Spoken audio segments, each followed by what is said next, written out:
Hello, good evening. Welcome to the Sussex Smuggler. My name's Captain James Bollinger, and you're more than welcome to join in here on the chat and listen to the show, add your comments, and remember, people, like, comment, and subscribe, please, as we have a little chat tonight about a recent excursion down to the Museum of London. Same old story, my friend. I've put the old wig on straighter, that's it. At the Museum of London Executions exhibition, which was absolutely brilliant. It was a couple of weeks, 10 days ago now. I went down there to view the exhibition. I have to say, it's a fantastic museum and full of interesting artefacts and information. Easy to get to as well. Let's have a look here. You can get there obviously on TfL, and stations you require are Canada Water and West India Quay on the TfL. I know that Canada Water is on the Jubilee line, and I believe the West India Quay, West India Quay is on the DLR, so easy to get to, easy to get around. The actual museum is free, but the executions exhibition at the time was, of course, extra. That cost me £16, but I think it was worth every penny. Unfortunately, by the time this goes out, the exhibition will be over, I'm afraid, but who knows, it might come back. So yeah, get yourself down to the museum anyway.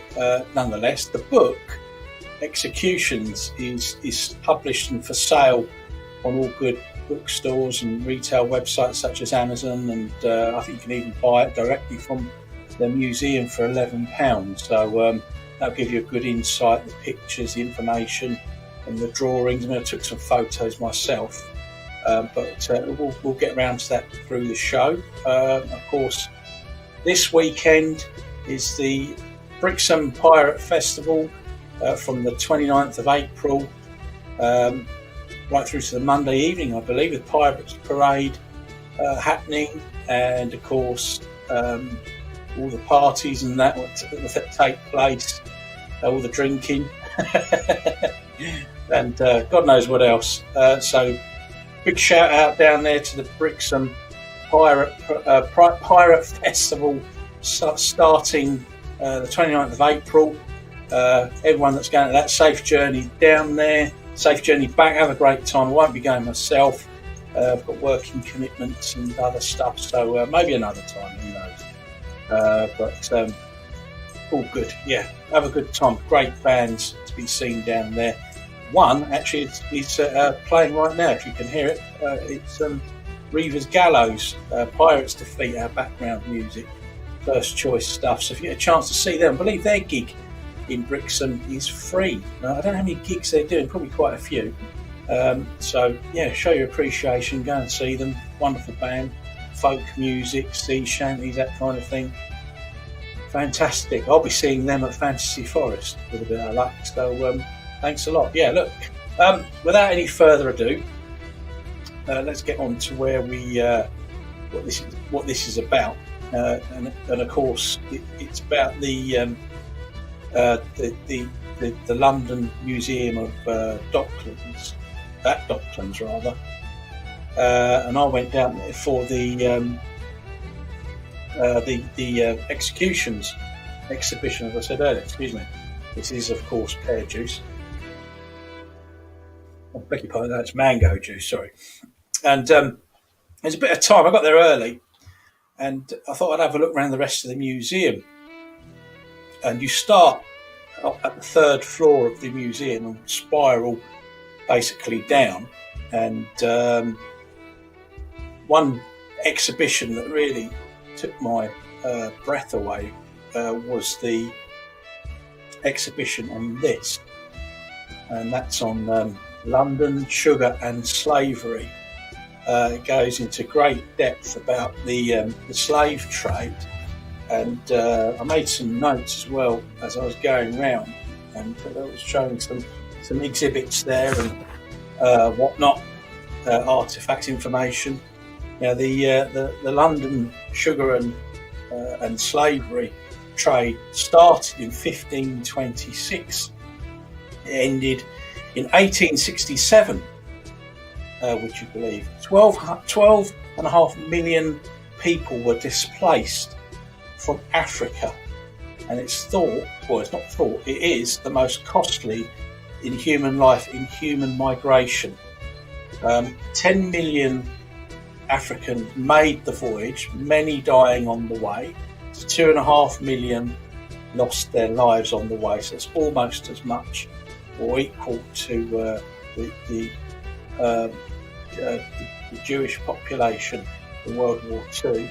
I'd probably be corrected on that, but I'm happy to be corrected on that. It's still a substantial amount. You've still got the 10 million that made the journey to misery and probably died in slavery as well. They were kept en route in insanitary conditions. They were traded by their own tribal leaders and slave hunters from Europe. So it gives you an idea, only an idea, of course it's not an experience, but the idea of the exhibition is to give you an education. And I'd recommend that everybody goes and sees it, reads it, and it is a magnificent exhibition in the best possible terms because it's such a wonderful education. They were all used, of course, to produce sugar, coffee and cotton in the Americas and the Caribbean and Latin America, because all the Western nations at the time were involved in slavery. And when it was made unlawful and abolished, slave owners, ironically, were compensated £20 million in 1837. So it still took another 30 years to dismantle the whole of the slave trade. So it gives you an idea, doesn't it, of the expanse of it all, really. I don't know what else to say. So in 1834, slave owners were identified in a government consensus. That gives you a bit of flavour to that exhibition. I mean, there's some. I'll just see if I can get some slides going here as I do. Now, so I don't want them to get mixed up with the. Right, this is with the. So I'll get on to the executions in a minute. I just want to give some attention to this slavery. Here we go. Should be seeing something coming up on your screen very shortly. There we go. I know, I appreciate you can't probably see all the names, but that gives you an idea of the Africans that were migrated from Africa to the various destinations across the Caribbean, Latin America and North America. All those people, they're not named obviously because they wouldn't have registered them as names because they didn't recognise them as human beings. They were a chattel, a commodity. But along on this board that's on display in the museum, it shows how many, that it plays a numbers game of what ship and how many thousands were brought to which island or destination in the Americas. So that's certainly something to have a look at. There was also, let me have a look, I think to try and prompt me a bit here, hang on, the West Indian Company, an East Indian Company, had these staffs along here, and staff tips, you'll see one just down the right there, and that was the authority or the sign of authority that the West India companies had, and they would brandish that around as a sign of authority over people's internment into slavery. Excuse me a minute. Got to wet your whistle, you know. As I said, mango juice. Got a bit of work to do tomorrow. Excuse me. So you've got all these I mean, I took a lot of pictures, but I can only get a few on the show. But that gives you an idea of the kind of artefacts that are on display. There's pictures, write-ups, videos, all sorts of things. Let's see if I've got anything else on here. I think I have.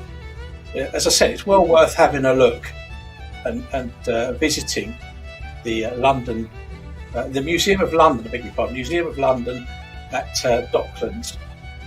It's an absolutely splendid museum, to say the least. A great education, and do have a look at the London sugar and slavery displays on the top floor as you walk through there. Absolute education, that's the sign, you've got it there, you know where you are when you see that. Information such as that, and of course you'll get all these exhibits, etc., like that.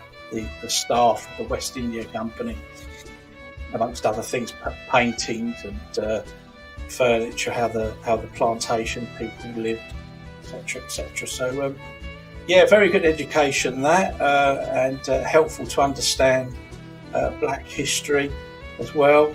And I do believe, please make a comment in the comments if I've got this wrong. I don't think the British government has made a formal apology for slavery, but I could be wrong.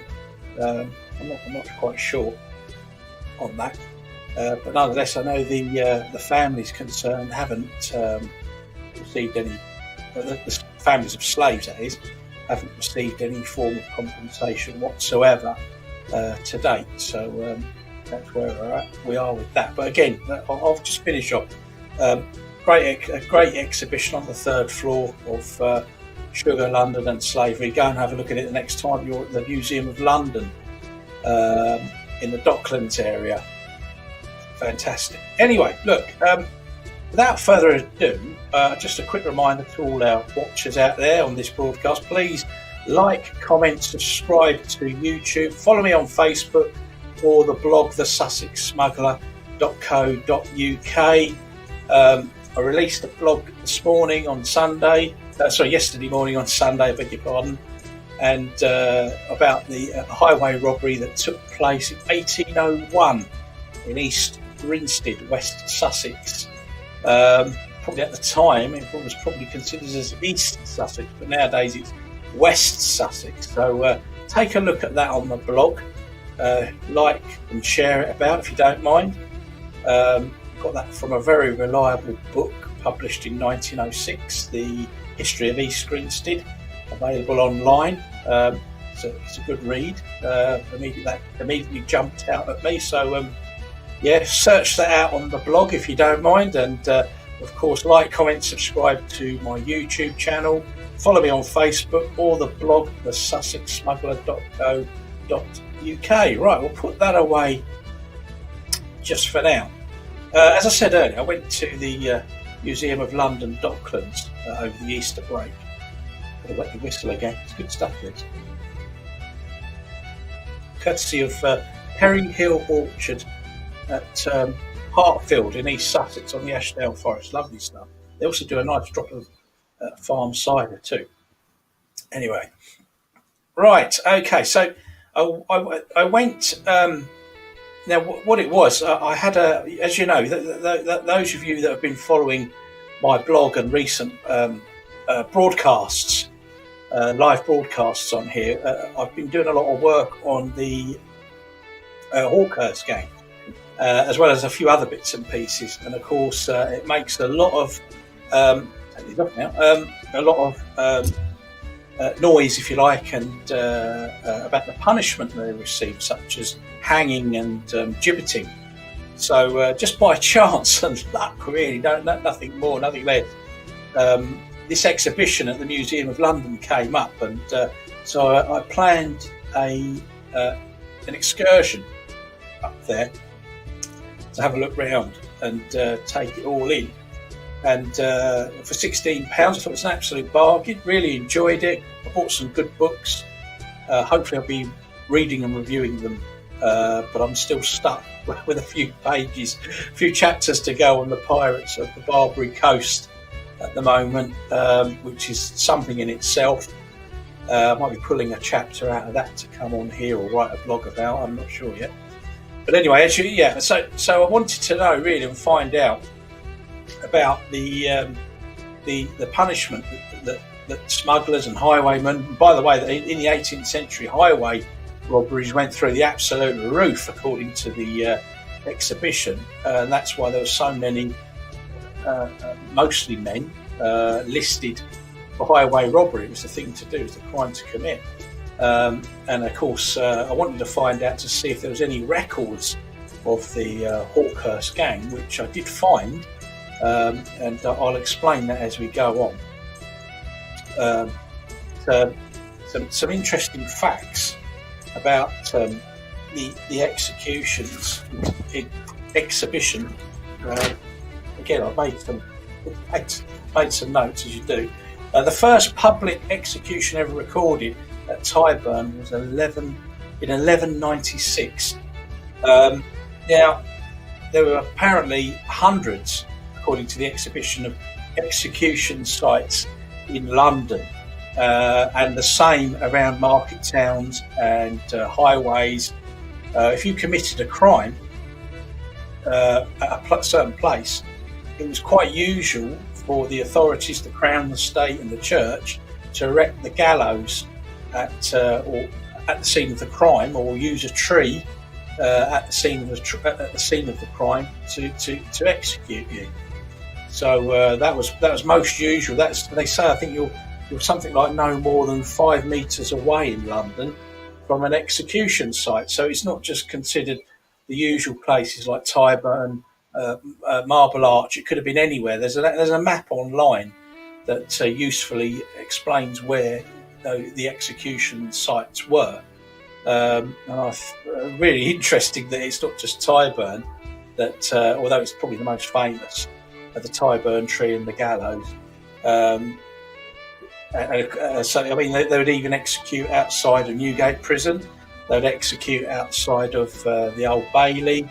Even in my local town, in East Grinstead, they used to execute outside the old courthouse that used to be there, which is currently now Lloyd's Bank and Coral Bookmakers. In that facility, they used to execute people outside there as well. So interesting, and it went on as well about gibbeting. But we'll get back to the facts as to what I found out. The last public execution was at Newgate in 1868. In London, I've already said, you're always 5 kilometres, not 5 metres, 5 kilometres from the nearest known execution site. And I'm sure a lot of you budding historians have already worked this bit out. Execution was a demonstration of power from the Crown, the State and Church over its subjects. Incredible, isn't it, really, when you think of what the French did, who exercised the power then. It was known, this particular piece of legislation, that made certain crimes indictable by execution. It was called the Bloody Code, and it came in onto the statute books in 1723 to 1820. And there was 220 crimes listed. Things do go wrong. I do say the wrong things occasionally. We are going out live after all. Sit back and relax. Let me stress about it. The usual and expected crimes are there: treason, murder, counterfeiting money, stealing cloth, including wool, cotton, and linen, as an example. And it was illegal to speak against the execution of King Charles I as well. So even the right to free speech, if you like, which a lot of people go on about these days, rightly and wrongly, of course, you get executed for that, get your head chopped off or possibly hung just for speaking out against that. But I've got to wet the whistle again. Sorry, bear with me. Guy Fawkes he actually, after his attempt at blowing up Parliament, which I might say needs to be revisited, Guy Fawkes avoided execution. What he did, he jumped and broke his own neck and escaped being executed by the state. So imagine that didn't go down too well, did it, at the time? I bet there was a lot of questions asked about that. Also, they used death masks. They would take a mask, a mould from the executed for research and scientific purposes. And a young man, you probably have heard of him, John or Jack Shepherd. He escaped Newgate numerous times and was hung age 22 in 1724. He was a renowned thief around London that he got executed, got caught. He got hung in 1724. But look, there I've got some pictures. Some photographs going to come up on your screen any minute now. Now this is got this right, hopefully. So there we go. In front of your screen now is the former Newgate prison door that you would go into to await your fate. Quite an intimidating piece of door work there. And you can see there's holes and grates in it, so you could actually see through the other side. And they also had in Newgate and other debtors' jails and prisons, you'd have like a window or a barred window where you could actually have public visits from the street, see people. Quite incredible. But above, I think I've got this. Let's have a look here. Above that door was more of a message. Now bear with me now. Hang on, let me just find this. See if I've got it or not. I don't know. I may have it. No, it doesn't look like I've got that. Hang on. It's a live streaming, I tell you. There we go. That's what I want. You take a look at your screen now. You'll see above the Newgate door these chains. And what those chains were saying, they were a symbol that if you ended up in Newgate, you get chained in those straight away. And that would be your hardship. That would be what it's like inside. So it was acting, if you like, as a deterrent to people on the outside not to commit offences and break the law, because you would end up in these chains. It's quite a clear signal from the authorities as to what life would be like inside Newgate prison. So yeah, wonderful, isn't it? So to describe it, it was very a corridor that led to different rooms along the way along the exhibition, and we started off with bits to read, and there was simulators, if you like, and videos, lots of sound. What I liked as well was the toll bell ringing every time you took a step, which was rung, I think, every hour on the hour if you were due an execution from a certain church. They actually had, I can't remember the church, but it was a church nearby, and they actually had the bell on display there. So that was a sound effect that was happening throughout the time. And then you'd go through, you'd see all the different exhibits and information.